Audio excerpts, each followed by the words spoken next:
দোকানদার। জি ভাই বলেন, কি লাগবে? লাগবো না কিছুই, আমি সলঙ্গা থানার এসআই। এই যে ছবিটা দেখতেছেন, চেনে নাকি? না তো স্যার, চিনলাম না। কে? এর নাম হলো চিঙ্কু মাস্তান। 40টা খুন করে আজ ফেরারি আসামি। এরে আমি 2 মাস যাবত খুঁজতেছি, কোনোভাবেই ধরতে পারতেছি না। যদি কোনো সময় আপনার দোকানের আশেপাশে দেখেন, অবশ্যই আমাকে শুধু একটা ফোন দিবেন। আচ্ছা স্যার, ঠিক আছে। আচ্ছা ঠিক আছে, এখন এই যে আমার নাম্বারটা নোট করে রাখেন, 03-3770-03। শোনেন, আর একটা কথা আপনাকে জানা দেওয়া যায়, এ যদি আপনার দোকানে কোনো সময় আসে, তাহলে আর কথার অবাধ্য হবেন না কখনো। তাহলে কিন্তু আপনার বড় একটা বিপদ হতে পারে, এমনকি গুলি চালাও দিতে পারে। আচ্ছা স্যার, ও আসে মাত্র আপনাকে ফোন দেবো। ওকে ঠিক আছে। ও আর একটা কথা বলা যায়, ও কিন্তু বিশাল বড় কিলার, সাবধান। এই দোকানদার। জি জি জি ভাই। ওই 1 প্যাকেট বিস্কুট দে। শোনেন, এর কথার বিরুদ্ধে কিন্তু একদম যাবেন না, তাইলে কিন্তু একদম ফুটা করে দিব। এর কিন্তু মাফিয়া ডন চিঙ্কু মাস্তান।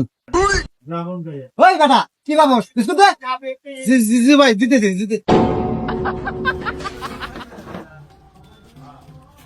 হ্যালো স্যার, সিঙ্কু মাস্টার আমার দোকানে আইছে, তাড়াতাড়ি আইসেন।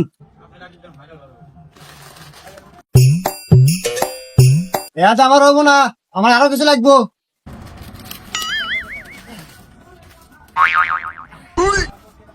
ভাই টাকা। কি বললি তুই? কি বললি তুই? তুই আমার কাছে টাকা চাস? এই তুই আমার চিনিস রে?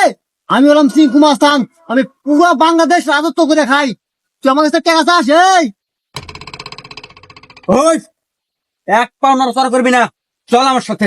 হ্যাঁ স্যার, শালাকে নিয়ে যান, নিয়ে জেলে যায় আস্থা মতো দেন। ওকে, এই নিয়ে আপনার কোনো টেনশন করা লাগবে না, আমি দেখবো। এই চল।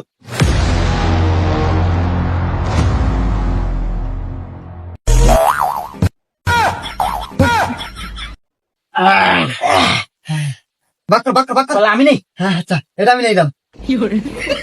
না এটা তুই নে। আচ্ছা, এটা আমাকে দে। এটা নিলাম। আচ্ছা নে। শালা কি বোকা। এই দাদা দাদা, কলা দেখ, কলা খাই। যা। কলা এত ছোট ছোট কেরা? হ্যাঁ, কি দোকানটা, কি কলা রাহে, এক বছর করো। শালা কিং কাউন্টার দিয়ে আসি। আরে ইয়ার সে আমার 22 কলাই বড় বড়। শালা খাম না। ভাবলা না। তুই ভাই জায়গায়। আচ্ছা হন, আর একটা ধান্দা আছে। ওই যে ওই ওই সরঙ্গা বাজার রাখিব দোকান আছে না, হ্যাঁ হ্যাঁ হ্যাঁ। ওই দোকান যাবো, তাই ওই জায়গায় সেটিং করবো। আচ্ছা ওকে, ওই ধান্দা বেশি দাম দেবো। ওকে ঠিক আছে, তাহলে আজকে আমি গেলাম। হ্যাঁ ওকে তা আর বাইগান